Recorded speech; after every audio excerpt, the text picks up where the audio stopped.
You are the owner of the box that was the inspiration for this film, yes? It is true. I actually started researching this box that was brought to me by a student doing an internship at a medical museum. We have nothing to do with the paranormal, let alone Jewish artifacts.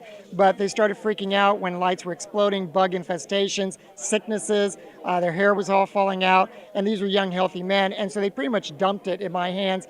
I started having the same kind of problems health-wise, choking, hives, strange dreams, gouged eyes, and felt that now I had to figure out the secret of the Dibbuk box, which is actually a story that goes back to the Holocaust times. I'm overhearing you talking about scaring people with a fake Dibbuk box. I'm not amused. Yeah, Ole had this idea when we were trying to sell the film to the foreign distributors that we would actually bring out the Dibbuk box and tell people. Sam is such a lousy director. Man. He doesn't know what he's talking about. Well, here's the thing. Save his ass constantly. Yeah. We have met tonight the owner of the actual box. Oh, really? Is he here? Oh, how wild. He's here, and he describes the box basically as something that manifests whatever attention is given to it.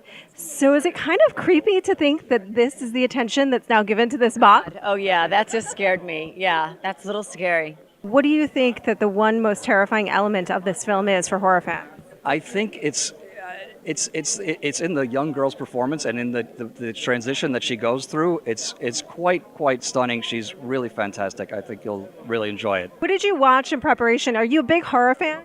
You know what? I am to some degree. I mean, I haven't seen so many horror movies that I can tell you all about everything made. But I have watched a few, and the ones that I have watched, I love.